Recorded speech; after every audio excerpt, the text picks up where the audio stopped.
জীবনের অভিজ্ঞতা দেখে মনে হয় আজকাল গিরগিটির থেকে প্রিয় মানুষগুলো তাড়াতাড়ি রং বদলায়। হ্যালো এভরিওয়ান, আসসালামু আলাইকুম। সবাই কেমন আছেন? আশা রাখি কাছে এবং দূরে যে যেখানে আছেন সবাই ভালো আছেন। আলহামদুলিল্লাহ, আমরাও সবাই ভালো আছি। তো ভিউয়ার্স, আমি আজকের ব্লগটা শুরু করেছি তো সকাল থেকে। সকালে আজকে নাস্তা বানিয়েছি রুটি আর ডাল বোনা, সাথে আছে মিষ্টি আর 1 কাপ চা। এই হলো আজকের নাস্তা। তো ভিউয়ার্স, আমি এখন নাস্তাটা করে নিচ্ছি। আর নাস্তা করার পর টেবিল গুছাতে হয়, টেবিল মুছতে হয়, আরও বিভিন্ন জিনিস কাজ করতে হয়, মোছামুছি করতে হয়। এগুলো হলো নিত্যদিনের কাজ। তো এগুলা তো করতেই হবে। তো আমি নাস্তা খেয়ে এখন আমি টেবিলটা মুছে নিচ্ছি আর ফার্নিচারগুলোও মুছতে হয়। তো এখন আমি টেবিলটা মুছে নিয়ে তারপর আমার ডিপ ফ্রিজের উপরে মুছে নেব। আর সকালে কাজ করতে করতে তাড়াতাড়ি করে কাজ করতে হয়, কারণ সকালে বড় মেয়েকে কলেজে নিয়ে দিয়ে আসতে হয়, আবার ছোটো মেয়ে স্কুলে যায়। আর এগুলা করতে করতে নাস্তা করে শেষ করতে করতে প্রায় 9টা-10টা বেজে যায়। তারপর তো মোছামুছির কাজ আছে, এগুলো তো নিত্যদিনের কাজ, না করলে নাই হবে। আর এত ধুলাবালি জমে, একদিন যদি মোছা না হয় মনে হয় যে বালু পরে, একদম ধুলাবালি পরে, দেখে জানা ফার্নিচারগুলা। তাই তো আমি ডাইনিং রুমটা পরিষ্কার করে নিয়েছি মোছামাছি করে। আর আজকে আমি আপনাদের সাথে শেয়ার করব, আমার ছেলে গ্রামের বাড়িতে গিয়েছিল আম কাঁঠালের জন্য। তো আম কাঁঠাল এনেছে। আর এই তো বাড়িতে গেল, এটা হলো আমাদের নিজেদেরই কাঁঠাল গাছ। মাশাল্লাহ, অনেকগুলো কাঁঠাল ধরেছে। তো কাঁঠালগুলো খুব ভালো, খুব মিষ্টি, খেতে অনেক টেস্ট আছে। আর এই হলো আম গাছ। তো সবাই মিলে আম পাড়তেছে নেট দিয়ে, আর না হলে আমগুলো নষ্ট হয়ে যাবে। তা নেট, কেউ নেট ধরে রাখতেছে, কেউ আম পাড়তেছে। এগুলোর আনন্দটাই আলাদা। এই যে মাশাল্লাহ, অনেকগুলো আম। তা আমাদের বাড়িতে আরও সদস্য আছে যে ওনারা ভাগ করে নিয়েছে আর আমাদেরকেও দিয়েছে। তো এই আমগুলোই আমার ছেলে এনেছে। তো এই ফলমূল মুক্ত আম কাঁঠাল খেতে কতই না মজা, তাই না? তাই আমার ছেলে আনলো আর আপনাদের সাথে একটু শেয়ার করলাম। আর এগুলো ফরমালিন মুক্ত, এগুলা দেশি মাছ, খেতে অনেক টেস্ট। আর এই যে আপা আমাকে হেল্প করে, উনি আমাকে কেটে কুটে পরিষ্কার করে দিচ্ছে। তো এই মাছগুলো খেতে অনেক মজা হয়।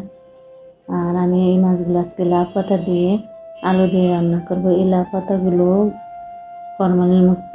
আমাকে যে আপা হেল্প করে, উনি ওনার হাজব্যান্ড লাগিয়েছে ওনাদের বাসার সামনে। তো ওইখান থেকে উনি আমাকে এই লাউ পাতাগুলো দিয়েছে। তা আপনাদের সাথে একটু শেয়ার করলাম।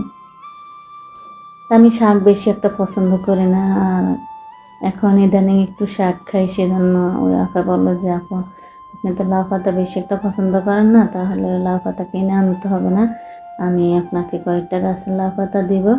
তাই তো উনি আনলো আর আমিও রান্না করতেছি। ওই আপা কেটে কেটে পরিষ্কার করে দিয়েছে। তার এদিকে আমি একটু তাড়াতাড়ি করে রান্না করতেছি, আমি আবার আমার বড় মেয়েকে আনতে যাব কলেজে। তাই তো আমি রান্নাটা বসিয়ে দিয়েছি।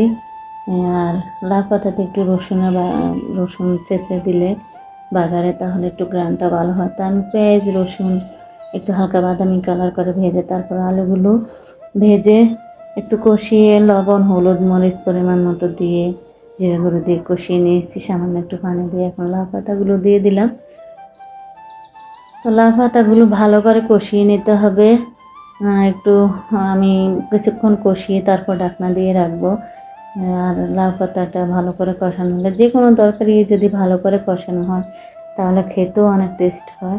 আর এই তো আমি কিছুক্ষণ ঢাকনা দিয়ে রেখে দিয়েছি, এখন এই লাউ পাতাগুলো সফট হয়ে গেছে। তো আমি ভালো করে মশলার সাথে মিক্স করে নিচ্ছি। আর অন্যদিকে ওই আপা আমাকে মাছগুলো কেটে ধুয়ে পরিষ্কার করে দিয়েছে। তো আমার লেট হয়ে যাবে, সেজন্য আমি আগে তরকারিটা বসিয়ে দিয়েছি আর আপাকে বলছি যে আমাকে মাছগুলো কেটে দেন। তো এখন উনি ধুয়ে এখন লবণ দিয়ে ভালো করে কষলিয়ে নিচ্ছে। তো যে কোনো মাছে লবণ দিয়ে কষলিয়ে নিলে দেখেন কেমন ময়লা পানি বাইর হচ্ছে। তো ভালো করে লবণ দিয়ে কষলিয়ে ধুয়ে নিয়েছে। আর এই তো এদিক দিয়ে আমি তরকারিটা কষিয়ে নিচ্ছি। তো এখন আমি পরিমাণ মতো পানি দিয়ে দিব। আর আমি পরিমাণ মতো পানি দিয়ে ওই চুলায়, অন্য চুলায় নিয়ে যাবো, এদিক দিয়ে আমি আবার মাছগুলো ভেজে নেব। একটু তাড়াতাড়ি করে রান্না করেছি, আর আজকে একটি তরকারি রান্না করব, বেশি কিছু রান্না করব না, সময়ও কম, সেই জন্য। এই তো এখন আমি মাছগুলো ভেজে নেব। তো মাছগুলোতে আমি হলুদ মরিচ লবণ মেখে নিয়েছি, আর মাছগুলো ভেজে নিচ্ছি। আর আর ধোয়াপালির কাজগুলো আপু করতেছে, যে আপাই আমাকে যে আপা হেল্প করে উনি করতেছে। আর এই তো আমার মাছগুলো ভাজা হলে আমি তরকারির সাথে দিয়ে দিব। তো সবগুলো মাছ তো আর একত্রে ভাজা যায় না, তো অর্ধেকগুলো দিয়েছি, আর বাকিগুলো পরে আবার ভেজে নেব। তো বিয়ার্স, প্রতিদিনের মতোই আপনাদের ছোট্ট একটি রিকোয়েস্ট আমার, আপনাদের যদি আমার ভিডিওটি ভালো লাগে তাহলে লাইক কমেন্ট শেয়ার করবেন এবং সাবস্ক্রাইব করে বেল আইকনটি টিপে দেবেন, তাহলে না আমি ভিডিও ছাড়া মাত্র আপনাদের কাছে চলে যাবে। তো আমার ভিডিওতে যদি ভালো লাগে তাহলে পরবর্তী ভিডিও দেখার আমন্ত্রণ রইল। আর এই তো আমি এদিক দিয়ে মাছগুলো ভেজে নিচ্ছি। তো আমার মাছগুলো ভাজা হয়ে গেছে, এখন আমি তরকারির সাথে দিয়ে দেব। তো এই তো তরকারির সাথে মাছগুলো দিয়ে দিচ্ছি। তা আমার ভিডিওতে যদি কোনো ভুল ত্রুটি হয়ে থাকে আমাকে ক্ষমা দৃষ্টিতে দেখবেন। আর আমার এই তো আমি সবগুলো মাছ দিয়ে তারপর তরকারিটা ঢেকে রাখবো।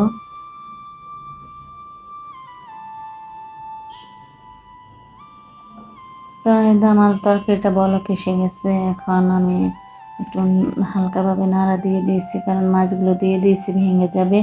আর রান্নার পরে তো চুলার আশপাশ মুছতে হয়, এটা তো পরিষ্কার না করলে ভালো দেখা যায় না। এই তো আমার তরকারির লাস্ট মুহূর্ত, আর আমি এখনও ভাতটা রান্না করি নাই, পরে রান্না করব।